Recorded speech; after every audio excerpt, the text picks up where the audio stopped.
हजरत मोहम्मद सल्लल्लाहु अलैहि वसल्लम पर मुख्तलिफ तरीक़ों से वही नाजिल होती थी। वही क्या है? और वही की पहली शक्ल ये है। सही बुखारी की एक हदीस में हजरत आयशा रजी अल्लाह ताला अन्हु फरमाती है कि एक मर्तबा हारिस बिन हिस्साम रजी अल्लाह ताला अन्हु ने हजरत मोहम्मद सल्लल्लाहु अलैहि वसल्लम से पूछा कि आप पर वही किस तरह आती है? कि हजरत मोहम्मद सल्लल्लाहु अलैहि वसल्लम ने फरमाया, कभी तो मुझे घंटी की आवाज़ सुनाई देती है और वही की यह सूरत मेरे लिए सबसे ज़्यादा सख्त होती है। फिर जब ये वही का सिलसिला ख़त्म होता है तो जो कुछ आवाज़ ने कहा होता है वो मुझे याद हो जाता है।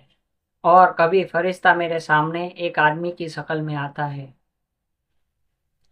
ये सही बुखारी की पहली जिल्द के अंदर दूसरे पेज पर यह हदीस है।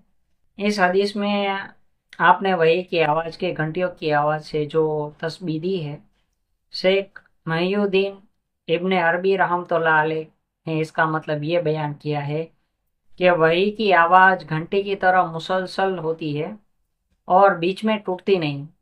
घंटी जब लगातार बजती है, आमतौर पर सुनने वाले को उसकी आवाज़ की जो दिशा होती है मुतय्यन करना मुश्किल होता है कि वो किस दिशा से आ रही है। उसकी आवाज़ हर तरफ से आती हुई महसूस होती है। और कलामी इलाही की भी यही खुसूसियत है कि उसकी कोई एक दिशा नहीं होती, बल्कि हर जानिब से आवाज़ सुनाई देती है। इस कैफियत का सही इरादा तो मुमकिन नहीं है, इसको तो सिर्फ तजुर्बा करने से ही पता चलेगा। लेकिन इस बात को आम जहनों के करीब लाने के लिए उसको घंटियों के साथ क्या है कि निस्बत दी गई है। ये फैजुल बारी की रिवायत है, जिल्द नंबर 1 और पेज नंबर 19-20 पर है ये रिवायत। जब इस तरीके से हजरत मोहम्मद सल्लल्लाहु अलैहि वसल्लम पर वही नाजिल होती तो आप बहुत ज़्यादा बोझ पड़ता था। हजरत आयशा रजी अल्लाह ताला अन्हा इसी हदीस के आखिर में फरमाती है, मैंने सख्त जाड़ों के दिनों में हजरत मोहम्मद सल्लल्लाहु अलैहि वसल्लम पर वही नाजिल होते हुए देखी। ऐसी सर्दी में भी जब वही का सिलसिला ख़त्म होता तो आपकी मुबारक पेशानी पसीने से तर हो चुकी होती थी। एक और रिवायत में हजरत आयशा रजी अल्लाह ताला अन्हा बयान फरमाती है कि जब हजरत मोहम्मद सल्लल्लाहु अलैहि वसल्लम पर वही नाजिल होती तो आपके सांस रुकने लगती, चेहरा अनवर मुतगैर होकर खजूर की साख की तरह जर्द पड़ जाता, सामने के दांत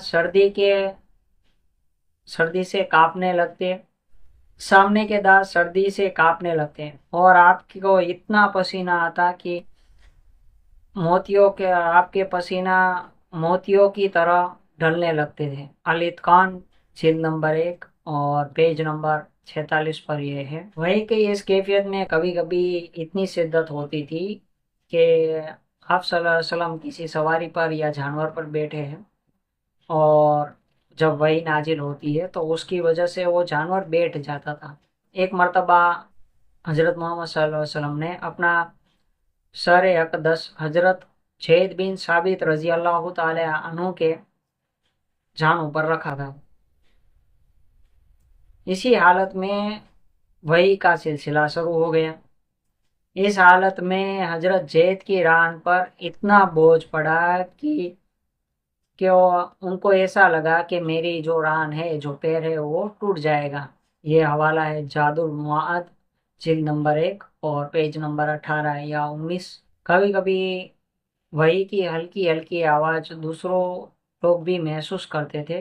हजरत उमर रजी अल्लाह ताला अन्हु फरमाते हैं कि हजरत मोहम्मद सल्लल्लाहु अलैहि वसल्लम पर वही नाजिल होती तो आपके चेहरे अनवर के करीब शहद की मक्खिया की भनभनाहट जैसी आवाज़ सुनाई देती है। तबीब मुस्नद अहमद किताबुल खैरुन नबिया जिल्द नंबर 20 और पेज नंबर 212 यह हवाला है।